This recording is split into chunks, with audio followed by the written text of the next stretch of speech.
Bonjour à tous et bienvenue dans cette petite vidéo. Dans la vidéo précédente, on avait interdit la route avec un middleware vers la route étudiant.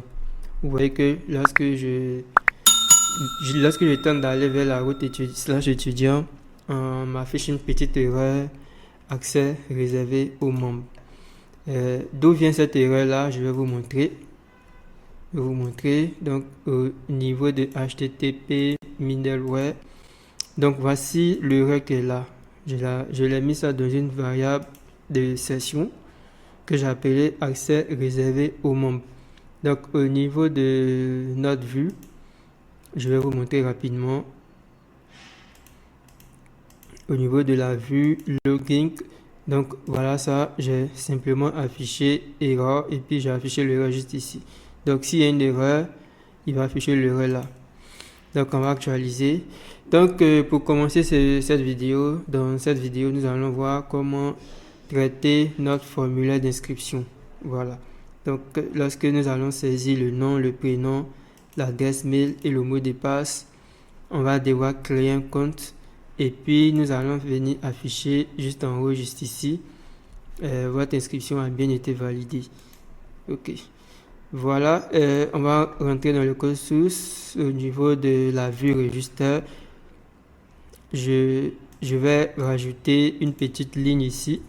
Donc je fais slash register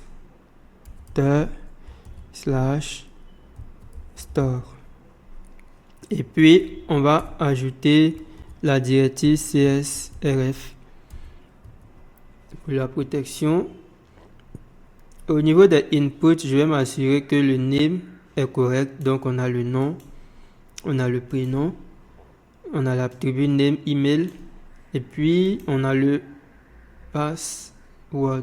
Voici le password qui est là. Ok, donc tout est bon.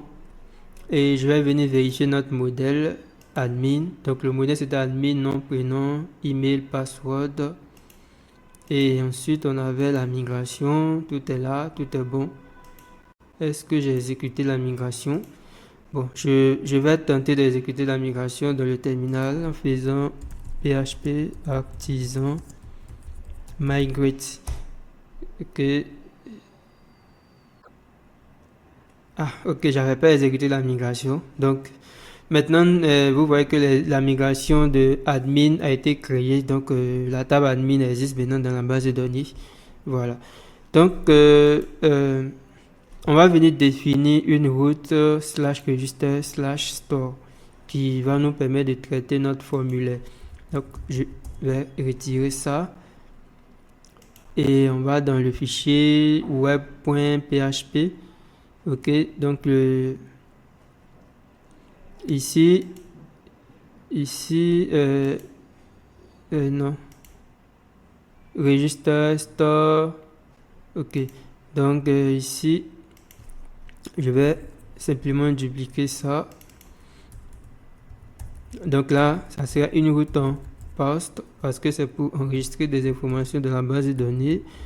Ok, store. Et puis ici, je vais mettre store. Donc, ce sera notre fonction. Est-ce que j'ai bien écrit store? Ok, c'est juste. Donc, on va au niveau de notre contrôleur. Voilà, il y avait déjà une fonction store qui était là. Donc, je vais définir, je fais $request et j'aurai besoin d'une petite balise. Voilà, d'un chevron de la balise parce que je n'ai pas un bon clavier. Donc, je mets la fonction validate. Je mets la fonction validate. Voilà, donc on va commencer par le nom. Le nom, on va dire qu'il est requis, donc require. J'espère que c'est juste. Ensuite, le prénom. Ensuite, on aura le password. Et enfin, on aura email. Voilà. Et puis, on va venir définir une variable $admin et on va simplement instancier le modèle admin rapidement. Donc j'instancie le modèle admin. Donc tu vois, l'instanciation, quand je fais $admin égale new admin, je viens d'instancier le modèle admin. Donc si vous n'avez pas fait de programmation orientée objet en PHP, vous risquez de ne rien comprendre à ce que je suis en train de faire. Donc je fais $admin. Oh, désolé, je vais venir recopier ça. $admin, le nom égale à $request. $request non. Ok, donc quand j'écris cette ligne là, je suis en train de dire que je suis en train de dire que la variable $request et le nom, la variable $request fait référence à la requête qui a été envoyée depuis le formulaire. Voilà. Donc quand je fais $request non, ça veut dire que je cherche à récupérer la donnée qui est dans le formulaire, qui est dans le champ non, qui est là. La donnée qui sera dans le champ non, c'est-à-dire ce qui est là, l'information que l'utilisateur va saisir. Et c'est un peu ce que nous allons faire. Donc quand je dis aussi que $admin non égale à $request non, donc je suis en train de mettre à l'intérieur de la variable non de notre modèle la variable non qui est au niveau de notre formulaire en question. Donc je vais faire la même chose pour le prénom. Donc il fait $admin prénom égale $request prénom et je duplique rapidement et je fais la même chose pour l'email. Et puis je duplique pour le password. Donc je fais la même chose pour le password. Mais au niveau du password, vu qu'il s'agit d'un mot de passe, on va devoir le hasher. Donc on va utiliser la fonction hash, une méthode de hachage qui est au niveau du package Illuminate support facade hash. Donc quand j'appuie, vous voyez que il a importé automatiquement. Donc hash 2.2.make je vais utiliser la fonction make et puis on va mettre ça en parenthèse, ce qui va nous permettre de crypter notre mot de passe avant de l'enregistrer au niveau de la base de données. Maintenant, pour pouvoir l'enregistrer dans la base de données, je vais faire $admin et je vais utiliser la fonction save. Et la fonction save va me permettre d'enregistrer toutes les informations que j'ai mis au niveau de mon modèle dans la base de données. Donc il va faire automatiquement les select, insert, into, quelque chose comme ça. Et puis je pourrais faire je pourrais retourner. Donc je fais return redirect. Donc je vais faire une redirection redirect. Return redirect et puis on va rediriger vers le formulaire de login pour qu'il puisse se connecter. Donc on va rediriger vers le formulaire de login pour qu'il puisse se connecter, mais on va pas faire de redirection comme ça. On va le rediriger avec un petit message pour dire que l'utilisateur a bien été. Voilà, donc je fais with. Je vais mettre une variable status et je vais dire que l'utilisateur a bien été enregistré. C'est plutôt l'administrateur a bien été enregistré. Bon, c'est pas grave. L'utilisateur admin, voilà, c'est mieux. Ainsi, l'utilisateur admin a bien été enregistré. Ok. Maintenant, on va venir mettre ça au niveau de la vue pour que lorsque l'utilisateur va se connecter, ça puisse afficher. Donc pour cela, je vais faire une petite redirection. Donc je fais if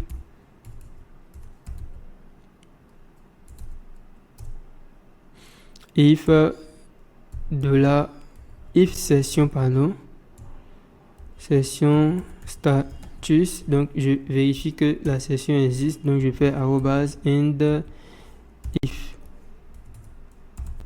Voilà. Et puis on va aller chercher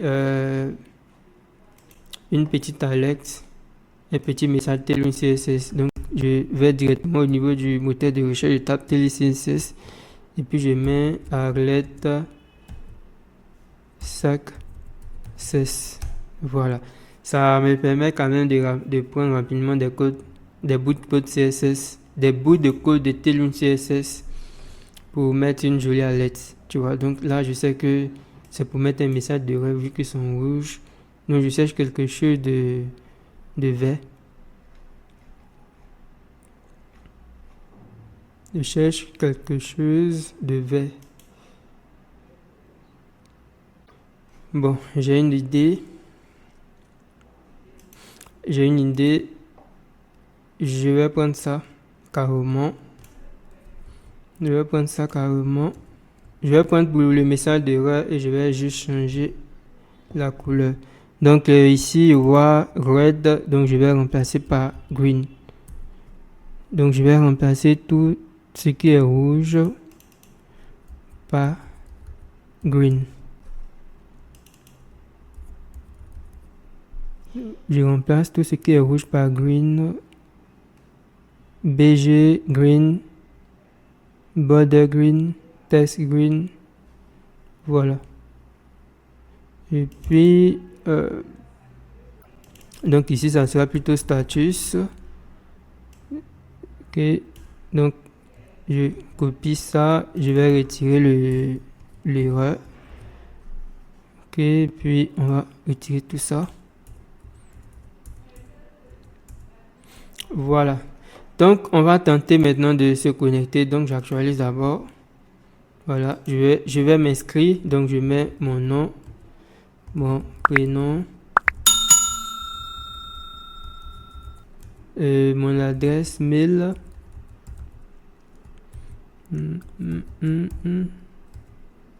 et je vais mettre un petit mot de passe simple. Ok, lorsque je clique sur valider mon inscription, vous voyez que c'est marqué l'utilisateur a bien été enregistré. Voilà, c'est exactement ce que je voulais. Donc on va s'arrêter là pour cette petite vidéo. Dans la prochaine vidéo, nous allons voir comment se connecter et nous allons travailler sur notre tableau de bord. Hello la famille, j'espère que vous allez bien. Ici Jean Bosco Nomel, ingénieur en stratégie marketing et communication. Vous avez été nombreux à nous solliciter pour la formation précédente qui était en management digital marketing, qui a eu un fort succès et une très belle cérémonie de remise des certificats de nos 40 étudiants qui ont eux tous été admis et qui ont montré une grande performance durant la formation. Et je viens encore aujourd'hui vous booster sur notre formation en marketing stratégique, essentiellement qui va aborder certains thèmes d'innovation digitale qui existent actuellement, mais plus s'attarder sur la planification et la stratégie marketing orientée pour n'importe quel business qui vous permettront de mesurer, quantifier la capacité de rentabilité de votre activité, soit dans la visibilité, soit dans la rentabilité financière. Au travers de cette formation, nous aurons 10 modules, des quiz d'évaluation, une étude des cas et un projet commun sur lequel tous auront à travailler. Il n'est pas encore tard pour vous inscrire. Les inscriptions continuent jusqu'à présent. Les paiements sont échelonnés. Et à la fin de cette formation, vous aurez une certification de fin de formation. Il y a essentiellement un check-in qui est fait au niveau de chaque inscrit pour mieux orienter et comprendre les besoins de ceux qui veulent faire cette formation avant qu'ils aient accès à notre plateforme de formation. Les places sont limitées, je vous encourage à vous inscrire. Il nous reste encore quelques jours. Ne ratez pas cette opportunité-là de rehausser votre compétence au travers de nos formations. N'hésitez pas à cliquer aussi sur le lien qui est sur cette publication pour pouvoir avoir accès à la plateforme d'inscription et essentiellement réserver votre place. Une fois inscrit, vous allez recevoir dans votre boîte mail un mail qui va vous donner tout le process d'inscription et essentiellement vous pourrez être dans notre base de données et maintenant commencer les cours. Donc contactez-nous au 07 48 40 42 45 et au 07 47 47 82 55. Merci encore et on se dit à très bientôt.